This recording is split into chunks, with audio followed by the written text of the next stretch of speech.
Des maisons neuves et tout équipées, les familles sinistrées du PK8 dans le 6e arrondissement de Libreville connaissent enfin un sommeil tranquille. Le gouvernement le leur avait promis, c'est désormais chose faite. Nous sommes tous émus, nous avons des sentiments de joie, nous partons de la tristesse à la joie. Les victimes désormais relogées ont été sélectionnées sur la base du niveau de risque et du danger dans les sites ayant fait l'objet d'éboulements meurtriers le mois dernier. Les zones à risque sont interdites de construction.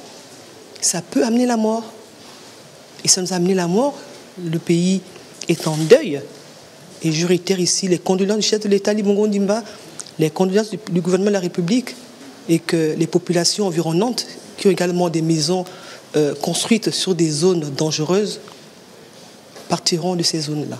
Pour ce spécialiste en géographie et aménagement d'espace, le chantier de prévention des calamités reste entier à Libreville et ses environs. Il faut donc les reloger ailleurs. Les reloger ailleurs, cela veut dire qu'il faut donc viabiliser dans les terrains à pente douce, à pente plate, donc au niveau donc des plaines.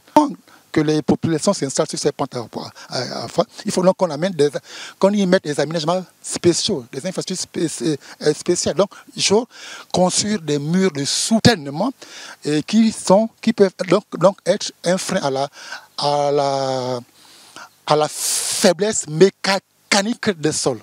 Libreville, la capitale gabonaise, est confrontée à une crise urbaine multiforme. Elle est soumise à une croissance démographique exponentielle, favorisée par les différents booms économiques qu'a connu le pays. Selon les observateurs avertis, cette situation à l'origine des constructions anarchiques fait le lit des glissements de terrain qui sont accentués eux-mêmes par le phénomène des changements climatiques.